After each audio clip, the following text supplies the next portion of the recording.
Air quality is always a good topic, and more so now is a little bit different than pre-COVID era. Everybody's a little bit more concerned about air quality and filtration and stuff like that. So there's many things you can add as accessories to the systems to facilitate it with either dehumidification for moisture control. Then there's ERV, energy recovery ventilators, to where we can exchange the air within a home multiple times an hour or day. And then there's just the electronic filters that everybody's kind of used to, and media filters to pull out particulates in the air. So it's really based on what the customer's expectation of clean air and comfort is, and we try to combine all that together to find the best option for the consumers. With air quality, I noticed before it was an issue for people with allergies, asthmas, and stuff that had issues. What I noticed after of post COVID is people were just generally concerned about viruses. They got to know like what a N95 mask was, what MERV rated filters were. People were really starting to educate themselves on indoor air quality, and mostly for good reasons, to try to avoid the virus and everything like that within their homes, since we were stuck in our homes for quite a while.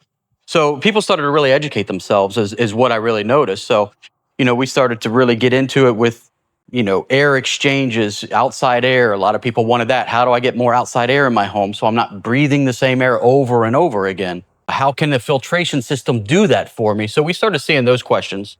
And another thing that we noticed is people started working remotely. People were working in their homes. They weren't in a commercial building that has the building code for air exchanges, for outside air to be brought in, for thicker filters, higher rated filters. People weren't working all day long in those facilities. So they were working out of their homes that weren't designed to handle that. They didn't have the air exchanges that a commercial building does, the positive pressure, the outside air intake. So people were starting to question, should I be doing this and converting my home to changing the air more within the home? So we noticed a lot more of that. And it was strictly from people educating themselves online. When people call us and they have general or just a broad question of, I just want, air filtration. Well, there's a lot that goes with it. Is what does your current HVAC system do? What is your current filtration system? What kind of duct system you have, and what are you trying to achieve? Some people, want to achieve lower humidity levels in their home. They want to reduce the humidity, so we have dehumidifiers for that. Some people just want to exchange air. They want to bring in fresh air from outside and exhaust old air from the home out. So we use energy recovery ventilators for that, or ERVs, we call them.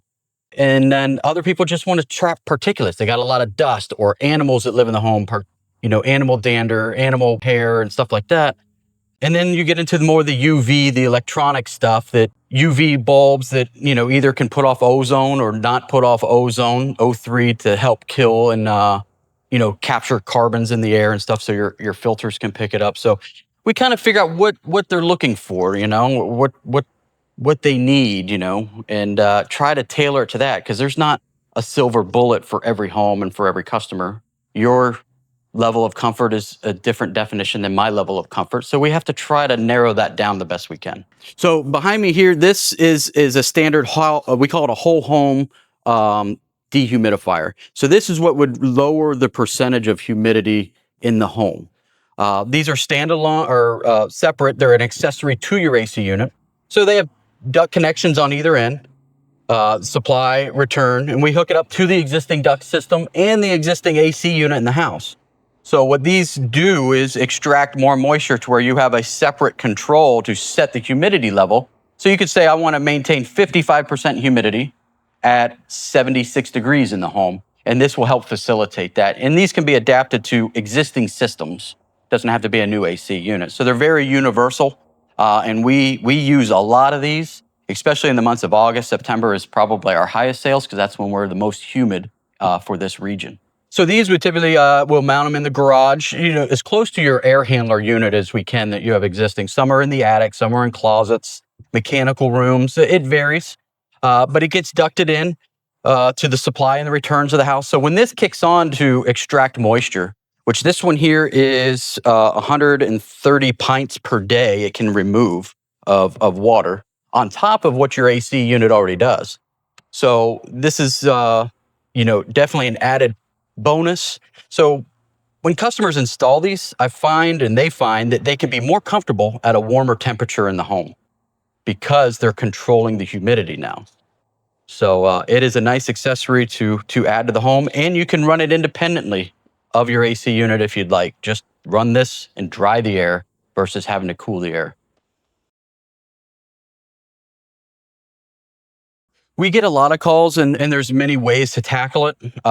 You can do it with new equipment, with variable speed AC equipment. It's very expensive on the higher end, but some homes that they're not a good candidate for that, either budgetary or it's an older home that has a lot of cracks and creaks in it to where it leaks a lot, to where those units just run all the time, and sometimes they can create problems.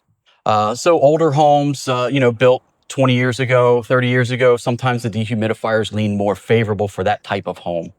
But come July, August, September, October, those are the months we get constant calls every day about high humidity. They're uncomfortable. Hey, I want it colder. I want it colder. Well, they're trying to drive the temperature down to get the humidity out.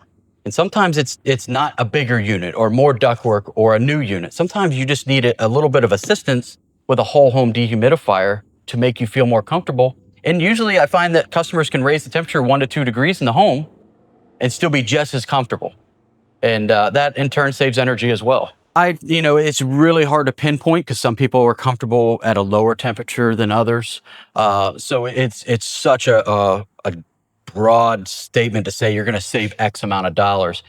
I usually lean more towards you're gaining comfort than you are, saving money. So you can be more comfortable in your home without having to run the temperature down real low, which is burning money. So it's kind of a wash because this does draw power. It does, consume electricity. So you're using power to run this, but you're not having to run your AC unit as hard. So it's kind of a trade-off, if you will.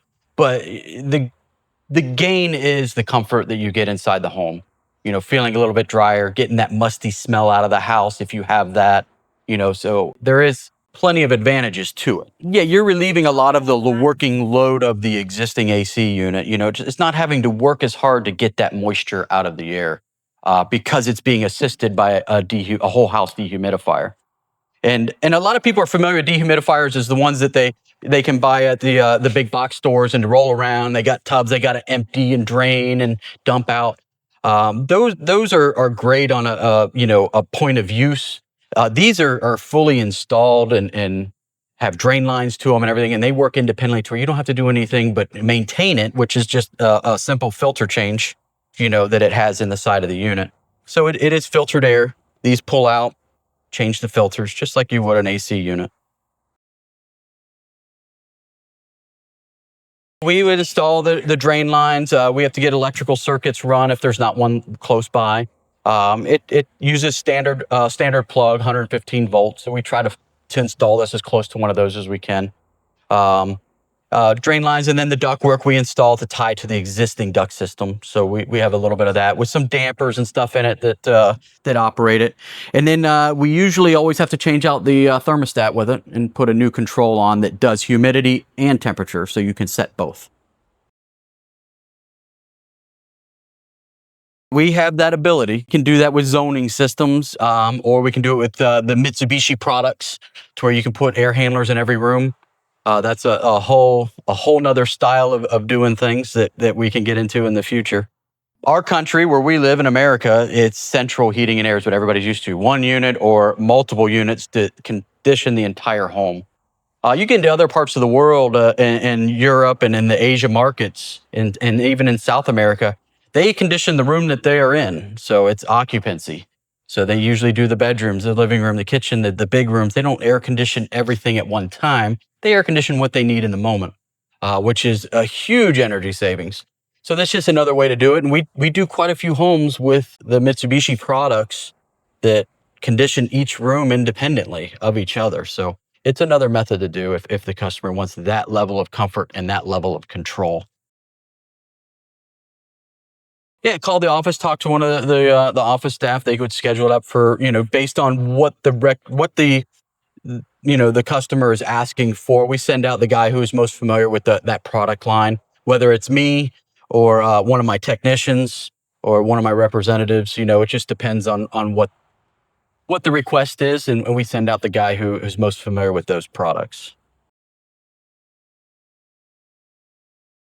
We do commercial, yeah, not as much as we do residential, because commercial equipment is commercial equipment. It's designed for outside air, positive pressure. A lot of them have multi-stage compressors to them, reheat gas to them, so they're designed to handle the air changes, the dehumidification, and stuff like that. So they're more built for it. But residential homes is it varies. It's entry level equipment that really doesn't do anything but blow cold air, all the way up to the variable speed stuff on the 20 SEER inverter technology that has a lot of bells and whistles to it. And so you got to weigh it all out and see what application fits best. There's no right way to do anything. This is the only way. There's so many ways to condition a home. You got to look at the structure, if it's got foam insulation, if it's a totally enclosed attic or a vented attic. Is there enough venting in the attic? So there's a lot of things that we have to take in consideration to make a recommendation to hit the end goal of what is comfortable to this particular consumer. Warranty on these, they come 5 years on parts and compressor, 1 year labor. So it's a little bit less than bigger conventional units like we have here, but still 5 years from the manufacturer, which this is a Honeywell product, the one we're looking at right now. But we have multiple. April Air makes them. I mean, I'm not partial to one manufacturer. There's multiple different types that we can use.